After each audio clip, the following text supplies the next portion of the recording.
Alrighty, it is week six for homemade dog food. One of the things I love is frozen peas. They're a great little snack. Clara likes them too. So this week, we just have frozen peas, Clara, black beans. I've been buying black beans in cans, but I decided I'm going to start buying them in bags, soaking them, boiling them, just with a little bit of herbs.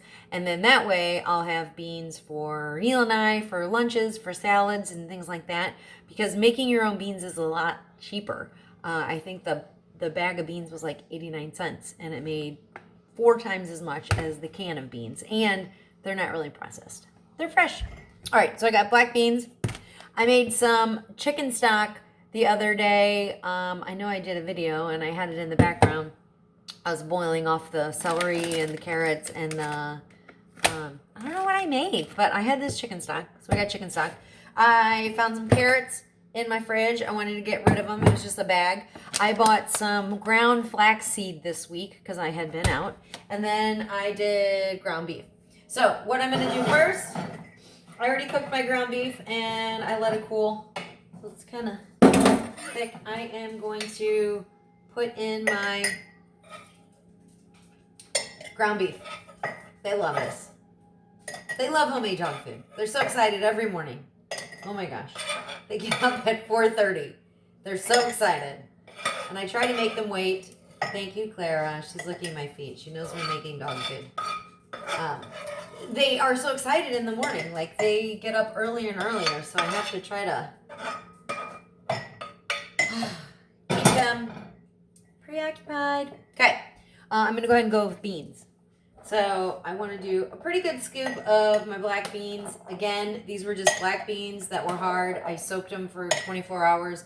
Then I boiled them for about an hour, maybe 2 hours, because I was kind of outside working in the yard. And then I just put some thyme sprigs in there, and we were good to go. So I'm going to move these to a smaller container, and I'm going to keep those for my salads. All right, I'm going to go with my carrots. A little bit of fresh carrots. That way they have a little crunch.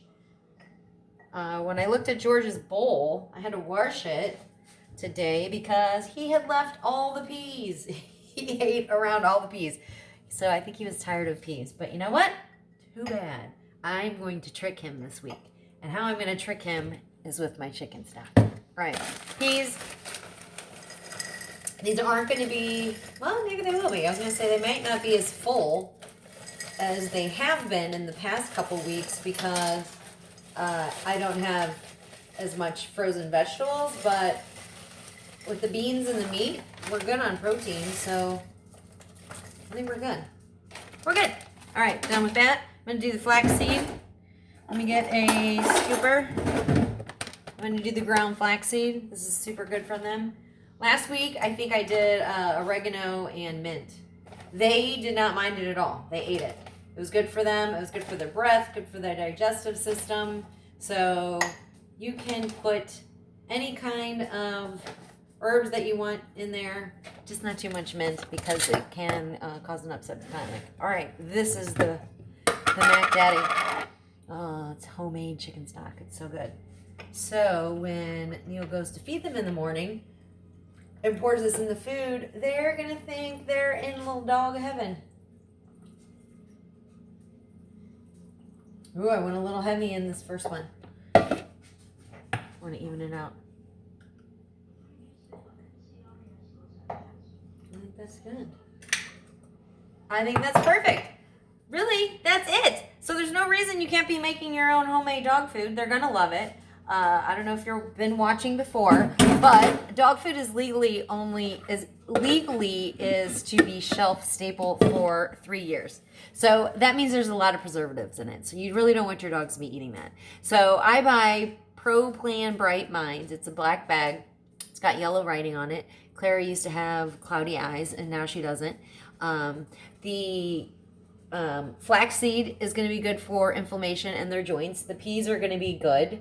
All this is going to be good for them, so then they're eating real food versus all of that processed food. So another thing is you're going to have less poop in your yard. So I was thinking about this the other day. Sometimes when I make the food the first day, the next day when George eats it, sometimes he has a little bit of diarrhea. And that is because we're changing it. So anytime you change your dog's food, they're going to have to adjust to it. However, when you go and you poop scoop, you're going to see what's left in their poop, and then you're going to know what they're not processing or what they're not digesting. So far, they've been doing everything. Of course, corn. Nobody digests corn. George has a little bit hard time digesting white northern beans. That's why I'm going to try these black beans. But then after one day, he's totally fine. It's just his stomach getting used to it. He's a full breed St. Bernard, and so he's just very sensitive. Clara is a Boonie dog from Guam, so it's like she could eat staples and she's fine. She's fine. So she'll eat anything and everything. So I hope that you try making dog food. This is week 6, and if you have any questions, shoot me a text or put a comment below. Have a great day. Bye.